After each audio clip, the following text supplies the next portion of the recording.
ආයුබෝවන් සුබ සන්ධ්‍යාවක්. සියලු සමීක්ෂණ වාර්තා නැවත නැවතත් තහවුරු කරන ලංකාවේ අංක 1 ප්‍රවෘත්ති ප්‍රකාශය. නැත්තගියත් ඇත්ත කියන හිරු ප්‍රවෘත්ති සමගින් මම මහේෂ් සේනාරත්න. මම උත්පලා රත්නායක. මුලින්ම සිරස්තල.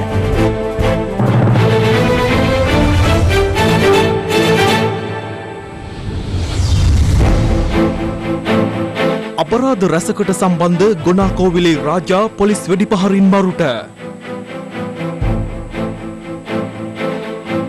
සෞඛ්‍ය මාර්ගෝපදේශ අනුගමනය කළ ආදර්ශ ඡන්ද විමසීම සාර්ථකයි. අපට අද පෙනෙන තත්ත්වය හැටියට විශාල බරපතල ගැටලුවක් නැහැ. හෙට සිට ප්‍රවාහන සේවා සාමාන්‍ය තත්වයට ආගමික කටයුතු වලට අගරද ගුරු හිමි අවසර ඉල්ලයි. ස්වාධීන මැතිවරණ කොමිසමේ සමාජික හෝල්ගේ මතභේදාත්මක ප්‍රකාශයට පාර්ශව රැසකින් විරෝධය. අපේ රජයේ පළවෙනි කාර්යභාරය වෙන්නේ මේ පක්ෂපාතීව කටයුතු කරන ඉන්න මේ පුද්ගලයාට එරෙහිව කටයුතු කිරීම. මිනුවන්ගොඩ බල්ලපාන ප්‍රදේශයේදී පොලිසිය සිදු කළ වෙඩි තැබීමකින් සංවිධානාත්මක අපරාධකාරී සමාජිකයෙකු වන පතිරණගේ සම්පත් එන්නකෝන් හෙවත් ගොනාකෝබිලේ රාජා නැමැත්තා ජීවිතක්ෂයට පත් වුණා. පොලිසිය පැවසුවේ ජීවිතක්ෂයට පත් වූ පුද්ගලයා ක්‍රිකට් ක්‍රීඩක ධනංජය ද සිල්වාගේ පියා වන රංජන් ද සිල්වා මහතා ඝාතන සිද්ධියේ සැකකරුවෙකුද වන බවයි. දවසේ පුවත මනුෂ්‍ය ඝාතන ඇතුළු අපරාධ සිද්ධි රැසක් සම්බන්ධයෙන් අවශ්‍ය සැකකරුවෙක් මෙනුවන්ගොඩ බල්ලපාන දූනගහ ප්‍රදේශයේ නිවසක සැඟව සිටින බවට ලද තොරතුරක් මත කැලණිය කොට්ටාශ අපරාධ විමර්ශන ඒකකයේ නිලධාරීන් සහ පැලියගොඩ දිසා අපරාධ කොට්ටාසයේ නිලධාරීන් කණ්ඩායමක් ඊයේ මධ්‍යම රාත්‍රියේ අදාළ ප්‍රදේශයේ සෝදිසි මෙහෙයුමක් සිදු කර තිබෙනවා. නිවසේ සිටි සැකකරු අත්අඩංගුවට ගැනීමට යාමේදී ඔහු පොලිස් නිලධාරීන්ට වෙඩි තැබීමක් සිදු කළ බව පොලිසිය සඳහන් කළා. එහිදී පොලිස් නිලධාරීන්ද වෙඩි තබා ඇති අතර ඉන් තුවාල ලැබූ සැකකරු දිනුපිටිය රෝහල ඇතුළත් කිරීමෙන් පසු ජීවිතක්ෂයට පත්ව තිබෙනවා. ජීවිතක්ෂයට පත් වූ වයස අවුරුදු 50ක් වන සැකකරු මාතලේ ප්‍රදේශයේ පදිංචිකරුවෙකු වන අතර ඔහු මෙනුවන්ගොඩ බල්ලපාන ප්‍රදේශයේ මෙම නිවසේ පදිංචිව සිට ඇත්තේ తాවකාලිකවයි. මිනිහා ඉංග්‍රීසි මොනවාද ඉගෙනගෙන තියෙනවා. පොලිසිය පවසන්නේ සම්පත් එන්නකෝන් නම් මෙම සැකකරු ගොනාකෝවිලේ රාජා විමල ධර්ම ආදී විවිධ නම් වලින් පෙනී සිටමින් ඝාතන සහ අපරාධ රැසක් සිදු කර ඇති බවයි. සිද්ධිය සම්බන්ධයෙන් මහේස්ත්‍රාත් පරීක්ෂණය අද පස්වරුවේ සිදු කෙරුණා. මෙලෙස ජීවිතක්ෂයට පත් වූ සැකකරු 2018 වසරේ මැයි 24 වනදා ශ්‍රී ලංකා ක්‍රිකට් ක්‍රීඩක ධනංජය ද සිල්වාගේ පියා වන රංජන් ද සිල්වා ඝාතන සිද්ධියේ සැකකරුවෙකු බව අනාවරණ වී තිබෙනවා. ඔක්කොම 5 දෙනෙක් ආවා. දැන් ඔය නැති වෙච්ච රාජා ඔහු අපිව මරන්න ආපු පුද්ගලෙක් විතරයි. වෙඩි තිබ්බ පුද්ගලයා පියෙන් යන පුද්ගලයයි දෙන්නෙක්. චතුර කියන පුද්ගලයෙකුයි සුද්දා කියන එක්කෙනයි අඟුලානි තව පුද්ගලයෙකුයි. ඔය ධර්මසිරි කියන පුද්ගලයා තමයි කාර් එක පැද්දේ. දැනට ඩුබායිහි සිටින කුඩුවන්ජු නැමැත්තා රංජන් ද සිල්වා ඝාතන සිද්ධියේ ප්‍රධාන සැකකරු ලෙස මෙවන විට හඳුනාගෙන නැති අතර අදාළ ඝාතනයට අත්අඩංගුවට ගැනුණු 34 හැවිරිදි ලියනගේ ජනිත් හෂාන් විමල වීර හෙවත් කොණ්ඩ ජනිත් නැමැත්තා අපමත මුදා හැරුණා. කෙසේ වෙතත් රට පුරා ඇඳිරි නීතිය පනවා තිබෙදී කපම් සිද්ධියක් මුල් කර ගනිමින් පසුගිය මැයි 19 වෙනිදා මොරටුව සොයිසපුර ප්‍රදේශයේ හෝටලයකට මැර ප්‍රහාරයක් එල්ල කර මැයි මාස 29 වනදා එම හෝටලයටම වෙඩි ප්‍රහාරයක් එල්ල කිරීමේ සිද්ධිය සම්බන්ධයෙන් කොණ්ඩ ජනිත් නැමැත්තා පොලිස් විශේෂ කාර්ය බලකාය විසින් යලිත් අත්අඩංගුවට ගනු ලැබුවා. මෙම සිද්ධියට අදාළව තවත් සැකකරුවන් 7 දෙනෙකු අත්අඩංගුවට ගෙන ඇති අතර ඔවුන් මේ වන විට රක්ෂිත බන්ධනාගාරගත කර සිටිනවා. මෙනුවන්ගොඩ බල්ලපාන ප්‍රදේශයේදී පොලිසිය සමග සිදු වූ වෙඩිහුමාරුවෙන් මියගිය සම්පත් එන්නකෝන් හෙවත් ගොනාකෝවිලේ රාජා නැමැති මෙම සැකකරුද සොයිසපුර හෝටලයට වෙඩි තැබීමේ සිද්ධියට සම්බන්ධ බවට මේ වන විට අනාවරණය වී තිබෙනවා. දවසේ පුවත සෞඛ්‍ය අමාත්‍යාංශය ලබා දුන් මාර්ගෝපදේශ අනුගමනය කරමින් මැතිවරණයේ පැවැත්වීම සම්බන්ධ පෙරහුරුවක් අද පෙරවරුවේ පැවැත්වුණා. පුද්ගලයන් 200 දෙනෙකු පමණ සහභාගී කර ගනිමින් එම ආදර්ශ ඡන්ද විමසීම පැවැත්වුණේ අම්බලන්ගොඩදී. ඉදිරි මහ මැතිවරණයේ පැවැත්වීමට අදාළව මාර්ගෝපදේශ ඇතුළත් උපදෙස් මාලාව සෞඛ්‍ය අමාත්‍යාංශයේ මැතිවරණ කොමිෂන් සභාව වෙත පසුගියදා බාර දී තිබුණා. ඒ අනුව එම ක්‍රියාමාර්ග අනුගමනය කරමින් පෙරහුරු මැතිවරණයක් පැවැත්වීමට තීරණය කළ මැතිවරණ කොමිෂන් සභාව ඒ සඳහා තෝරාගෙන තිබුණේ අම්බලන්ගොඩ ප්‍රදේශයයි. ඒ පිළිබඳ ප්‍රදේශයේ ඡන්දදායකයන් දැනුවත් කිරීමටද කොමිෂන් සභාව පියවරගෙන තිබුණා. උදේ 10 වෙනකොට පන්සලට එන්න මේ කොලේ අනිවාර්යෙන් අරගෙන එන්න මේක අනුකම්පිකම්ක ලියලා තියෙනවා. ආනකුයි මාක්ස් එකක් දාගෙන අනිවාර්යෙන් අයිඩි එක අරගෙන එන්න. නිරදාන නීතීන්ට අනුකූලව සෞඛ්‍ය නිර්දේශ අනුගමනය කරමින් මෙවර මහ මැතිවරණය පැවැත්වීම පිළිබඳව අවබෝධයක් ලබා ගැනීම සඳහා විශේෂ මැතිවරණ පෙරහුරුවක් අද පෙරවරුවේ සිටම අම්බලන්ගොඩ විලේගොඩ ධම්ම යුක්තිකාරාම විහාරස්ථානයේදී සිදු වුණා. එයනු අම්බලන්ගොඩ විලේගොඩ ධම්මයුක්තිකාරාම විහාරස්ථාන ධර්මශාලාවේදී පෙරහුරු ඡන්ද විමසීම සඳහා කටයුතු සූදානම් කෙරුණේ එම ස්ථානයේ විෂ බීජහරණය කිරීමෙන් පසුවයි. පැමිණෙන ඡන්දදායකයින්ට දෑත් පිරිසිදු කර ගැනීම සඳහා ජල කරාම සවිකර තිබුණා. මෙහිදී ඡන්ද මධ්‍යස්ථානයට ඇතුළු වන පුද්ගලයන්ගේ ශරීර උෂ්ණත්වය මැන බැලුණු අතර දෑත් පිරිසිදු කර ගැනීම සඳහා විෂ බීජනාශක දියරද ලබා දී තිබුණා.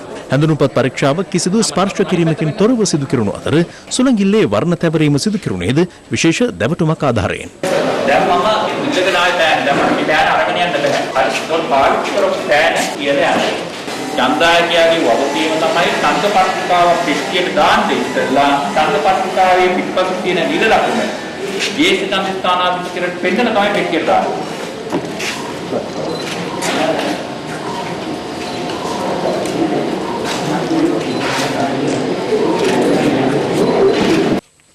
ආදර්ශ ඡන්ද විමසීමේ කටයුතු නිරීක්ෂණය කිරීම සඳහා මැතිවරණ කොමිෂන් සභාවේ සභාපති මහින්ද දේශප්‍රිය මහතා දෙහි පැමිණියා.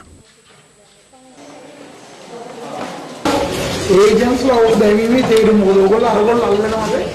ඕගොල්ලන්ගේ පොත් විතරද ඕගොල්ලෝ අල්ලන්නේ? දිනෝ කොටන්නේ. පෙරවරු 10ට පමණ ආරම්භ වුණු ඡන්ද විමසීම පැය දෙකක් පුරා පැවැත්වුණා. ඡන්ද විමසීමේ කටයුතු වලින් පසු එම ස්ථානයේ යලි විෂ බීජහරණය කෙරුණේ මෙසේ.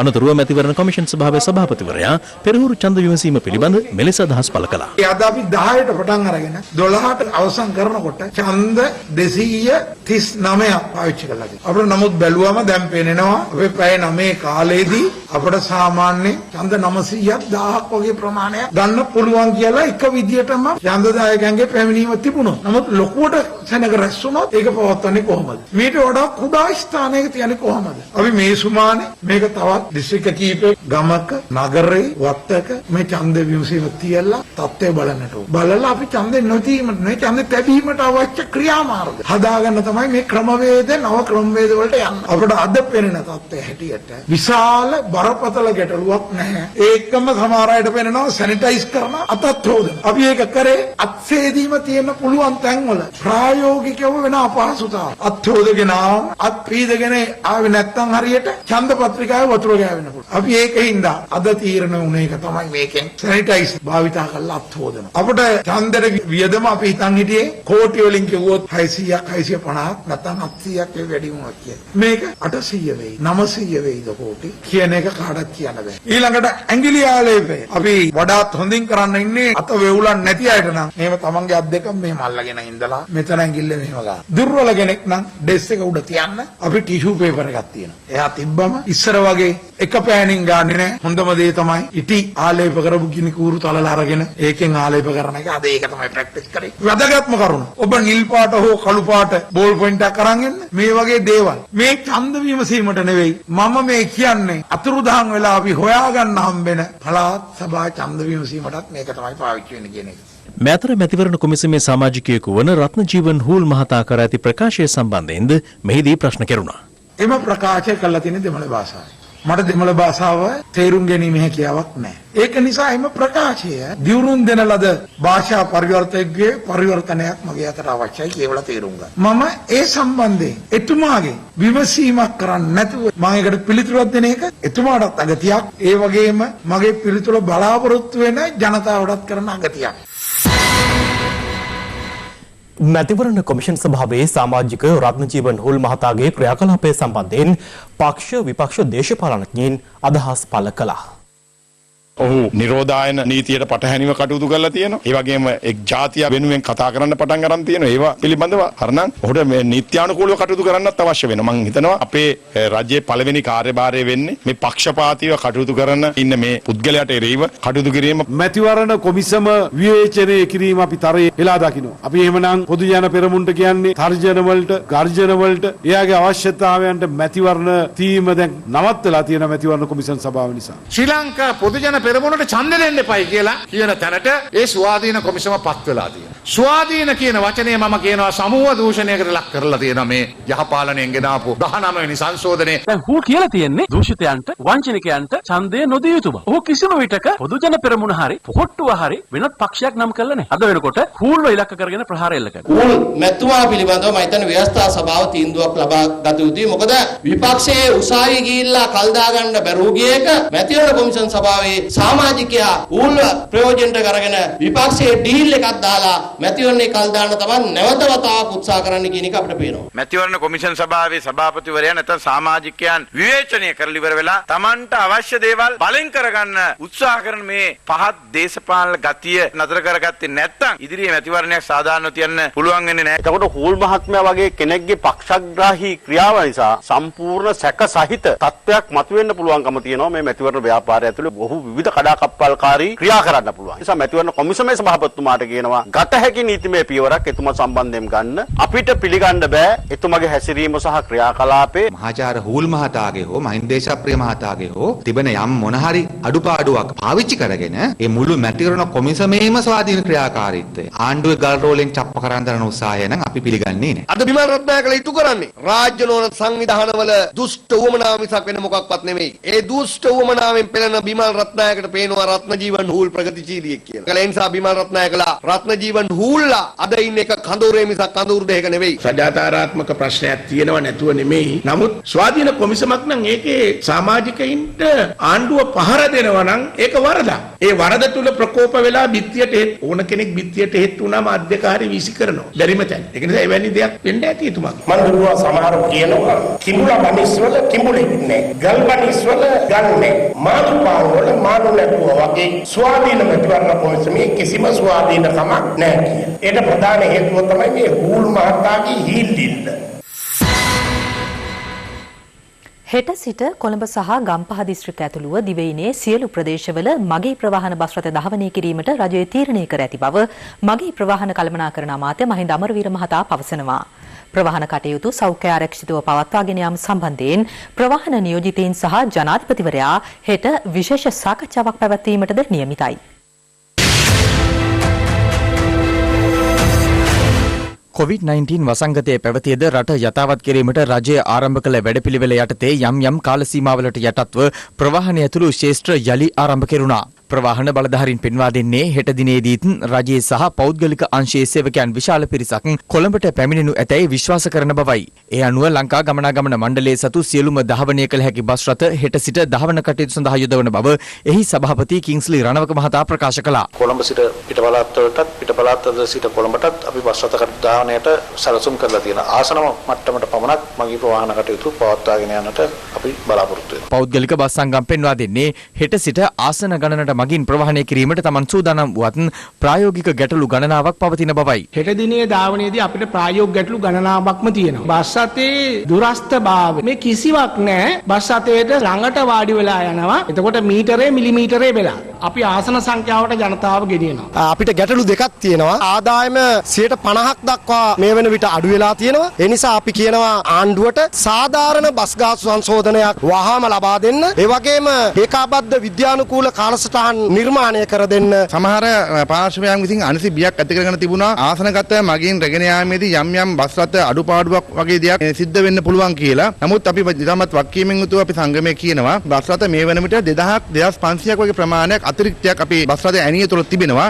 මේ අතර හෙට සිට බස්නාහිර පළාතේ මන්තිරු නීතිය ක්‍රියාත්මක කිරීමට පොලිසිය පියවරගෙන තිබෙනවා. පළමු නියම ව්‍යාපෘතියක් වශයෙන් මොරටුවේ සිට පිටකොටුව දක්වා බස් රථ ප්‍රමුඛතා මන්තිරුව හෙට දවසේදී ක්‍රියාත්මක කරනවා. ඒ නිසා අපි මේ වෙලාවේ සියලු දෙනාගෙන් ඉල්ලීම් කරනවා කොළඹ සහ අවඩ ප්‍රදේශවල මහා මාර්ගවල ගමන් කිරීමේදී නියමිත මන්තිරුවේ ගමන් කරන්න. එය උල්ලංඝනය කර රියදුරු මහතුරුන්ට හෙට සිට අපි යම්කිසි කාල සීමාවක් දක්වා අවවාද කරලා ඒ අයව ඒ මාර්ගයේ යෙදවීමට ක්‍රියා කරනවා. කිසියම් කාල සීමාවකින් පසුව ඒ සම්බන්ධව නීතිය ක්‍රියාත්මක කිරීමට බලාපොරොත්තු වෙනවා. දුම්රිය දෙපාර්තමේන්තුව පෙන්වා දෙන්නේ හෙට සිට සියලුම කාර්යාල දුම්රිය සහ සියලුම තැපැල් දුම්රිය ධාවනයට එක් කරන බවයි. හෙට දිනේ සිට සියලුම කාර්යාල දුම්රියන් සහ රාත්‍රී තැපැල් දුම්රියන් ධාවනයට කටයුතු කරලා තියෙනවා. සියලුම ජනතාවට දුම්රියේ සෞඛ්‍ය ආරක්ෂණ ක්‍රමවේද භාවිතා කරමින් දුම්රිය ගමන් කරන්න පුළුවන්. මේට අමතරව අංක 1 දරන කොළඹ කොටුව බදුල්ල දක්වා ධාවන වෙන දුම්රියත් අංක 21 දරන කොළඹ කොටුව පංකසන්තුරේ බලා ධාවන වෙන දුම්රියත් අංක 76 දරන පොළොන්නරුව සිට කොළඹ කොටුව බලා ධාවන වෙන දුම්රියත් අංක 9 දරන කොළඹ කොසුරු සිට මහනුවර බලා ධාවනයේ දුම්රියත් හෙට දිනේ ධාවනය වෙන්නේ නැහැ. කෙසේ වෙතත් දුම්රිය වෘත්තීය සමිති පළ කළේ මෙවැනි අදහසක්. රෝග පැතිරීම සම්බන්ධයෙන් කිසිදු අවධානයක් යොමු නොකර මෙලෙස දුම්රිය ධාවනය කිරීමට කටයුතු කිරීමේ තාම බරපතල තත්ත්වයක් විදිහට අපි දකිනවා. දැනට ධාවනයේ දුම්රිය තිල ආසන ප්‍රමාණය කිසිසේත් මේ කාර්යාලය මගින්ට ගමන් කිරීමට ඉඳගෙන ගමන් කිරීමේ හැකියාවක් නැහැ. අනිවාර්යෙන් දුම්රිය තුල හිටගෙන යනවා. ඉතින් මේකතන ලොකු ගැටලුකාරී තත්ත්වයක් තියෙනවා. මේ සම්බන්ධව ඇත්තටම දැඩි අවධානයක් යොමු කරන්න වෙනවා. හෙට සිට බස් සහ දුම්රිය ප්‍රවාහන සේවා ක්‍රියාත්මක වන ආකාරය සම්බන්ධයෙන් අප විශේෂ භාර අමාත්‍ය මහින්ද අමරවීර මහතාගෙන්ද විමසීමක් කළා.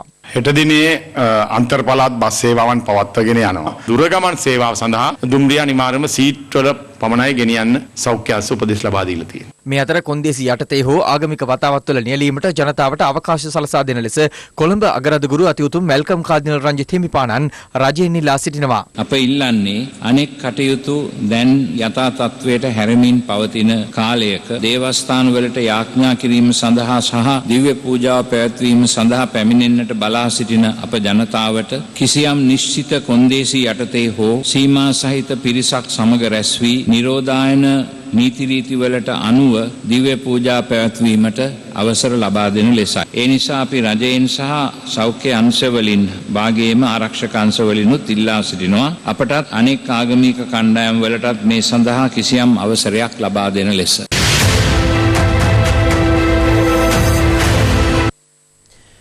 COVID-19 ආසාදිතයින් 50 දෙනෙකු අද සුවය ලබා රෝහල් වලින් පිටව ගියා. ඒ අනුව මෙරටදී වෛරසය ආසාදනය වී පූර්ණ සුවය ලැබූ සංඛ්‍යාව 941ක්. මේ අතර COVID-19 ගෝලීය වසංගතයත් සමග එංගලන්තයේ සහ ඉන්දියාවේ කොටු වී සිටි ශ්‍රී ලාංකිකයින් 369 දෙනෙකු කටුනායක බණ්ඩාරනායක ජාත්‍යන්තර ගුවන්තොටුපළින් අද ශ්‍රී ලංකාවට පැමිණියා.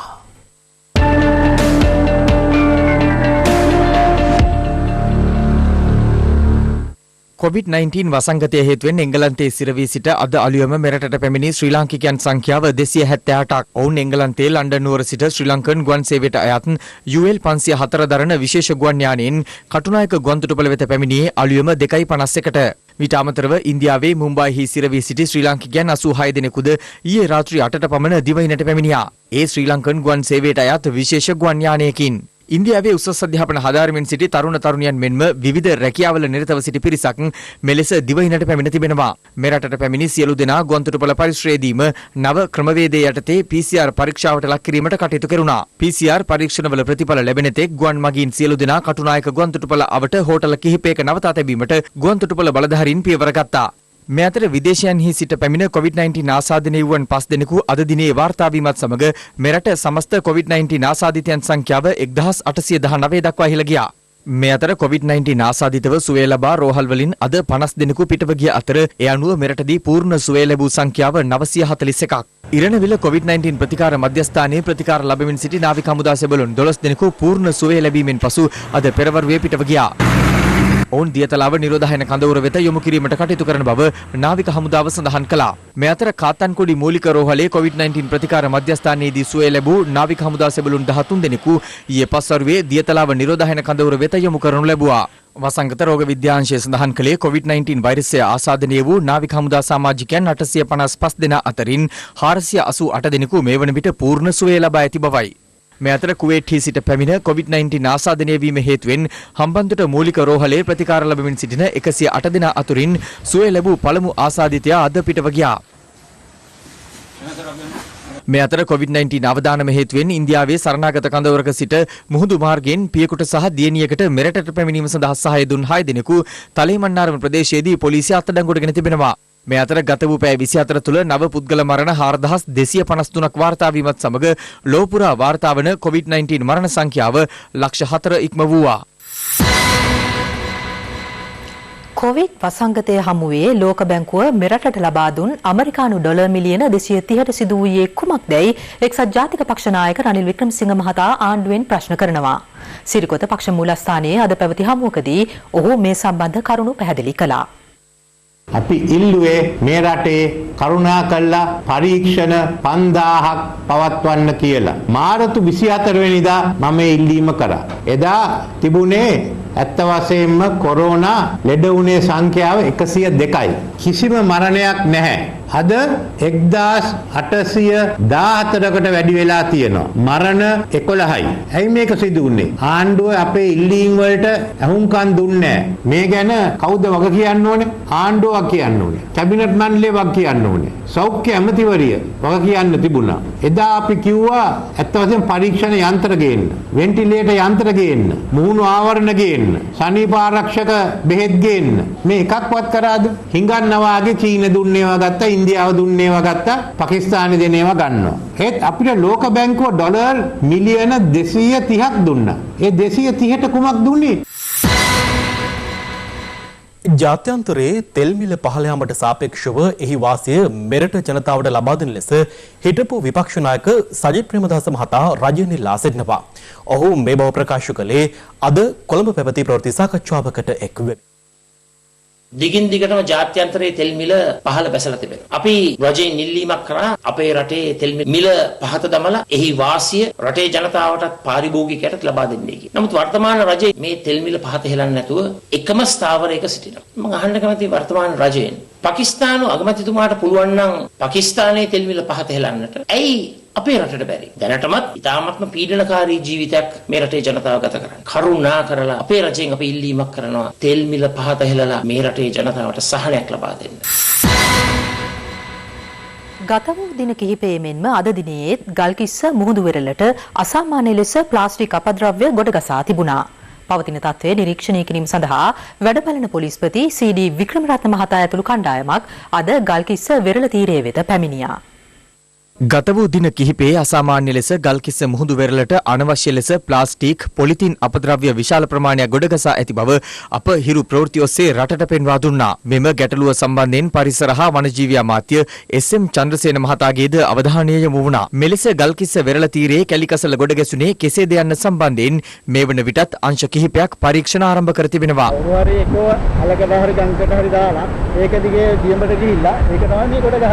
අදත් පරිසර සංවිධාන සහ ප්‍රදේශවාසීන් එක්ව කැලිකසල ඉවත් කිරීමේ කටයුතු සිදු කරන ආකාරය දැකගත හැකි වුණා.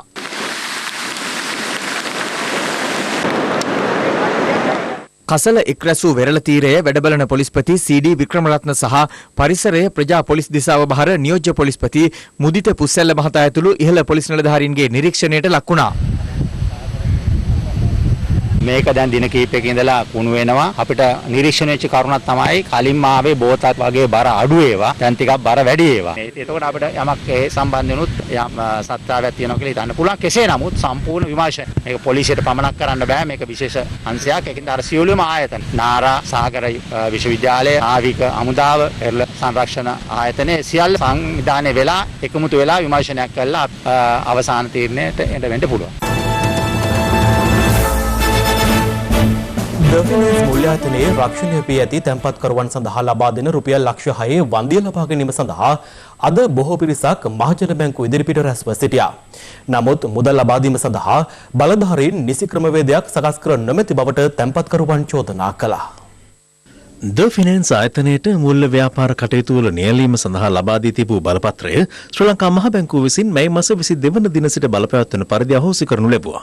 ශ්‍රී ලංකා තැන්පතු රක්ෂණ සහ ද්‍රව්‍යශීලතා ආධාරක යෝජනා ක්‍රමය යටතේ පවතින ප්‍රතිපාදන අනුව රක්ෂණය වී ඇති සියලුම තැන්පත්කරුවන්ට රුපියල් ලක්ෂ 6ක උපරිමයක් දක්වා වන්දි ගෙවීමට ශ්‍රී ලංකා මහ බැංකුව පසුගියදා තීරණය කළා. ඒ අනුව දෙවයින පුරා පිහිටි මහජන බැංකු ශාඛා හරහා අදාළ වන්දි මුදල් ගෙවීමේ කටයුතු අද ආරම්භ කළද බොහෝ ප්‍රදේශවල ඇතිබුණේ උණුසුම් තත්ත්වයක්.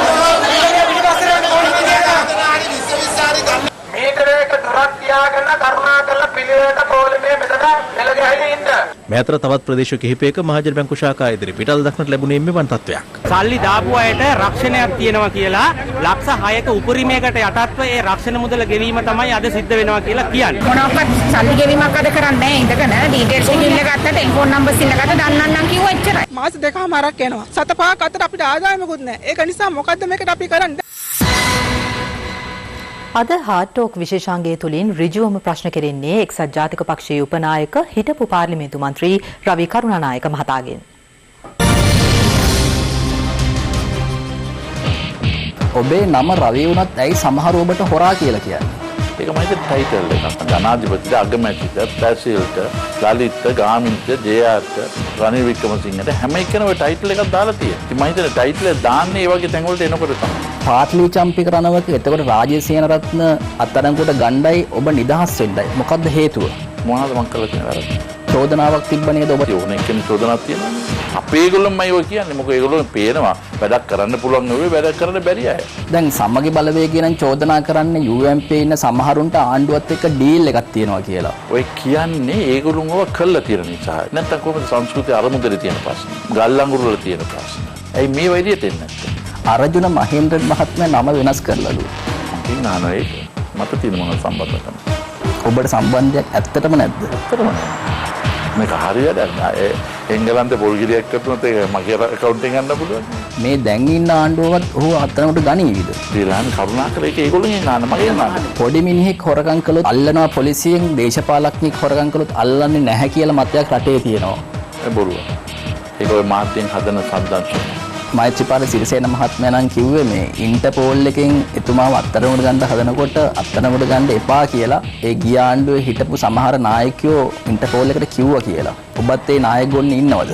මං හිතන්නේ එතුමගෙන් අහන්න ඕනේ ඇයි අවුරුදු 5ක් ළඟල හිටියේ මෝ බොම දරුණු නායකයෙක් වශයෙන් ආවේ. ඔබතුමාලා එතුමාව ජනාධිපති කළේ ඉතින් මොනා කරන්නද අපිට පේන විදියට කරන දෙයක්. එදා ඔහුව ජනාධිපති කරන්න මැදිහත් වෙච්ච එක ගැන අද තියෙන දුකක්ද? ඒ අය එහෙම හැසුරුන එකට තමයි තියෙන දුක. ඇයි අර ඡන්ද පෙත්සමක් එක්සත් ජාතික පක්ෂය දැම්මේ නැත්තේ? සින්දුව පෙනුනන්නේ නිකන් ගිහලා කළු ගලේ ඔළුව ගහ ගන්න ඕනේ නැහැ. සමගි බලවේගය ඔළුව ගහගත්ත කියන එකට ඔබ කියන්නේ. පටන් ගත්ත වෙලාවෙ ඉඳන් ගහගන්නේ තියෙන්නේ. ඔබේ පැරණි නායකයා ලලිත් ඇතුළත් මුදලිලට එතකොට ගාමිණී දිසානායකට UMPෙන් යන්න හොඳ නම් සජිත් ප්‍රේමදාසට යෑම ඇති වැරද්ද මොකද්ද? ලලිත් ගාමිණී කියන්නේ පතාකේ යෝධයෝ. මේ පොඩි මොකද්ද මේ? හැබැයි ප්‍රේමදාස මහත්මයාගේ පුතා නේද සජිත් ප්‍රේමදාස කියන්නේ? දොස්තරගේ පුතා දොස්තර කෙනෙක් වෙනවා. තාත්තා දොස්තර වුණු කට්ටියගේ පුතාලත් දොස්තරලා වෙලා තියෙනවා හැබැයි. ඒක වෙන්න පුළුවන්. නමුත් ඒ දක්ෂතාවය ඒගොල්ලෝ අනිවාර්යයෙන්ම මාගෙට දෙනවා. ඡන්දෙ දින්නට පස්සේ එක්සත් ජාතික පක්ෂය සමග එකතු වෙනවා කියන එකද ඔබ අදහස් කරන්නේ? එහෙම නැත්නම් ඡන්දෙට ඉස්සෙල්ලා ඒ පිරිස එකතු වෙනවා කියන එකද? මම කියන්නේ ඡන්දෙට ඉස්සෙල්ලා මේගොල්ලෝ කියන්නේ අනේ වැඩක් නැහැ ඒගොල්ලෝගේ හිටලා වැඩක් නැහැ කියලා ඇවිල්ලා එක්සත් ජාතික පක්ෂයේ අලියත් විතරයි මේ ජයග්‍රහණය කරන්න පුළුවන් වන්නේ කියලා කියනවා. එහෙම කණ්ඩායමක් ඉන්නවද? වැඩි බහුතරයක් එතන ඉන්නවා. අපිට නම් කරන්න බැරි එක විතරයි තියෙන මොකද සදාචාරණයක් නැහැනේ. COVID-19 වසංගතය මේ වන විට ලෝපුරා ජනතාවට සමාජීය වශයෙන් පමණක් නොව ආර්ථික වශයෙන් විශාල බලපෑමක් එල්ල කර තිබෙනවා. ඒ හේතුවෙන් මේ වන විට අපේ රටේ කර්මාන්තශාලා විශාල ප්‍රමාණයක් පවතින්නේ අක්‍රීය මට්ටමේ. මේ තම ජීවනෝපාය වඩු කර්මාන්තය කරගත් මොරටුව ප්‍රදේශයේ වඩුවන්ගේ දුක්බර කතාවයි. COVID-19 වසංගතය මේ වන විට සෞඛ්‍යයට පමණක් නොව මෙරට ආර්ථික ක්‍රියාකාරකම් සියල්ලටම බලපෑම් එල්ල කරමින් සිටිනවා. ඒ අනුව මෙරට ශ්‍රම බලකායට ඒ හරහා විවිධ අංශවලින් එල්ල වී ඇති බලපෑම අතිමහත්. රටේ ශ්‍රම බලකායගත් කල මිලියන 8.18ක සේවා නියුක්ත ජනගහනයෙන් 27.6ක් නියෝජනය කරන්නේ කර්මාන්තාංශයයි. කර්මාන්ත ක්ෂේත්‍රයේ එක් සුවිශේෂී අංශයක් වන වඩු කර්මාන්තයද රටේ ආර්ථිකය නගා සිටුවීමට විශාල දායකත්වයක් සපයනවා. නමුත් මේ වන විට ලොව පුරා ව්‍යාප්ත වී තිබෙන COVID-19 වෛරසය හේතුවෙන් වඩු කර්මාන්තයත් දැඩි බලපෑමට ලක් වෙලා. වඩු කර්මාන්තය සඳහා ප්‍රසිද්ධියක් උසුලන මොරටුව ප්‍රදේශයෙන් දැව බහඬ දිවයිනේ විවිධ ප්‍රදේශ සඳහා ගෙන යනු ලබනවා. නමුත් COVID-19 වසංගතයත් සමග වඩු කර්මාන්තය අනපේක්ෂිත ලෙස తాවකාලිකව නවතා දැමීමට එම කර්මාන්තකරුවන්ට සිදු වුණා.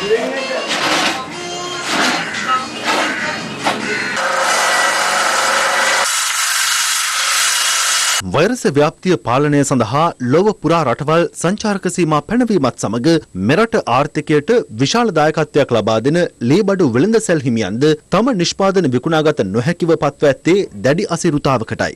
මාස දෙකක් තිස්සේ අපි කඩේ වහගෙන හිටියේ. ඒ වගේම ලීබඩු ශාප්පුවේ එක ලීබඩු කෑල්ලක්වත් තාම හෙල්ලුන්නේවත් නැහැ. ඇත්තට හරි අමාරුවෙන් ජීවත් වෙන්නේ. කිසි සහනයක් නැහැ. අපිට මුදලින් කියලා රුපියල් 5000ක් බොහොම අමාරුවෙන් අපි ලබා ගත්තේ. පවුලේ 7 දෙනෙක් ඉන්නවා. බලාපොරොත්තු හිටිය අවුරුද්දට හොඳ බිස්නස් එකක්. අද කිසිම බිස්නස් එකක් නැහැ ඔන්න.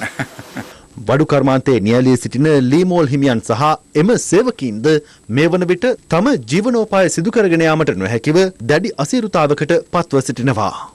මේ කොරෝනා වලින් මේ දවස්වල තියෙන බිස්නස් එක සම්පූර්ණව නැතුව ගිහිල්ලා තින්නේ. ඒකම අමාරුවෙන් තමයි ජීවත් වෙන්නේ. දැන් දවසේ වැඩ කරන කට්ටියගේ පඩියක් දී ගන්න හරි අමාරුවෙන් තමයි වැඩ කරන්නේ. සාමාන්‍ය පොඩි අයිටම් තියෙනවා. ඒ වගේ දෙයක්වත් හරි අමාරුයි යවා ගන්න. අපි එදා වෙලා අම්බ කරන කනේ කට්ටියනේ. මේකෙන් ගොඩක් මිනිස්සු වැටිලා තියෙන්නේ. වැඩ පටන් ගත්තත් බඩු යන්නේ බඩු ස්ටොක් කරලා තියන්නේ නේද? කිසිම ආණ්ඩුවකින් බඩු කර්මාන්තයට කිසිම සපෝට් එකක් දෙන්නේ නැහැ. සෑම කර්මාන්තයකටම කවුරු හරි ඒ ගැන හොයලා බලන උද්ඝෝෂණය කරලා ඒගොල්ලන් ඉල්ලීම් එකකට දිනා ගන්නවා. නමුත් වඩුව ගෙන උද්ඝෝෂණය කරන්නෙත් නැහැ. සද්ද නැතින අහිංසක කට්ටිය. ඒ අයට කිසිම සහනාධාරයක් කිසිම රජයකින් ලැබිලා නැහැ. අවුරුදු ගානක් ඉස්සෙල්ලා හොඳ තත්ත්වයක හිටියා මේ වඩුව. අද වෙනකොට අන්තිම අසරණ තත්ත්වෙට වඩුව පත් වෙලා තිනවා. අද අපි කොරෝනා නිසා අබල ලිපුණාට වගේ මේ වඩුවම. ගිය සතියේ මේක දැස අද තමයි වැඩ කරන්නේ මේ. වතුරේ බිල ලයිට් බිල් ගෙවන්න විදියක් නැහැ. ඉතින් කාටද මේවා කියන්නේ? දැන් තවත් දේශීය කිහිපයක් සමගින් රටවටා හිරෝ. රටවටා හිරෝ. රට තුළ පවතින තත්ත්වය හමුවේ කතරගම ඇසළ පෙරහැර මංගල්‍යය සඳහා පාදයාත්‍රාවෙන් පැමිණීම සෞඛ්‍ය බලධාරීන්ගේ උපදෙස් අනුව නැවැත්වීමට සිදුවන බව කතරගම දේවාල වැඩබලන බස්නායක නිලමේ දිල්රුවන් රාජපක්ෂ මහතා පවසනවා. දඹුල්ල කුරුණෑගල ප්‍රධාන මාර්ගයේ පිරිවෙන හන්දිය ආසන්න මාර්ගයේ තිබී ජීවුන්ට 9ක් සොයාගෙන තිබෙනවා.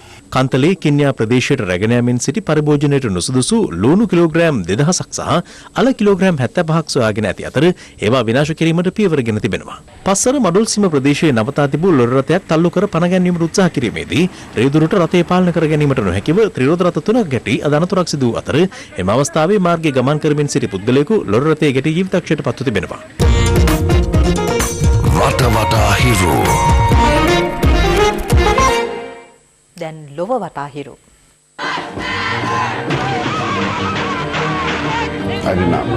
They are here to assassinate us.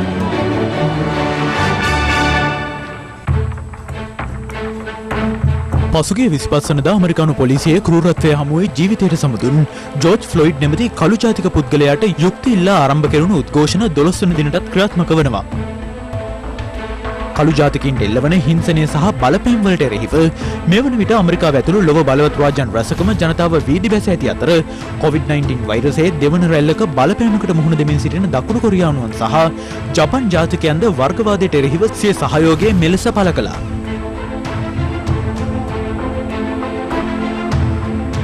මිනියාපොලිස් police නිලධාරීන්ට විරෝධය පළ කරමින් ඇමරිකානුවන් සුප්‍රකට ගෝල්ඩන් ගේට් පාලම් මත විරෝධතාවල නිරත වුණේ මේ අයුරින්.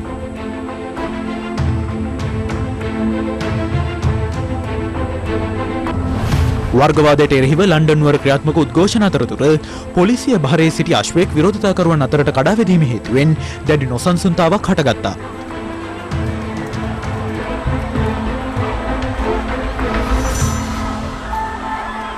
විරෝධතාකරුවන් විසිරුවා හැරීමට ඕස්ට්‍රේලියානු පොලිසිය ගම්මිරිස් අඩංගු ද්‍රාවණයන් යොදා ගැනීම හේතුවෙන් පහර කැමට ලක් වූ විරෝධතාකරුවන්ගේ මුහුණු කිරිවලින් සෝදනු දක්නට ලැබුණා.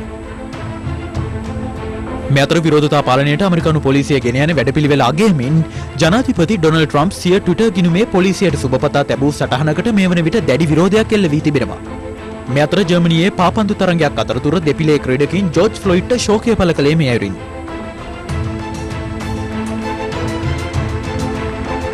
ඝාතනයට ලක් වූ කළු ජාතික ජෝර්ජ් ෆ්ලොයිඩ්ගේ අවසන් කටයුතු එළඹෙන අඟහරුවාදා සිදු කිරීමට නියමිතයි. මේ සූදානම සමුගෙන යන්නට පත්තනුගත ඇත දැනගැනීමේ අයිතිය තවදුරටත් තහවුරු කර ගැනීමට ඔබගේ ජාගම දුරකථන ජාලය අනුව 30 වන පරිදි තිරුප්‍රවෘත්ති SMS සේවාව සක්‍රිය කර ගන්න. අපි යලි හමුවන්නේ අද රාත්‍රියේ 9:55. ආයුබෝවන්.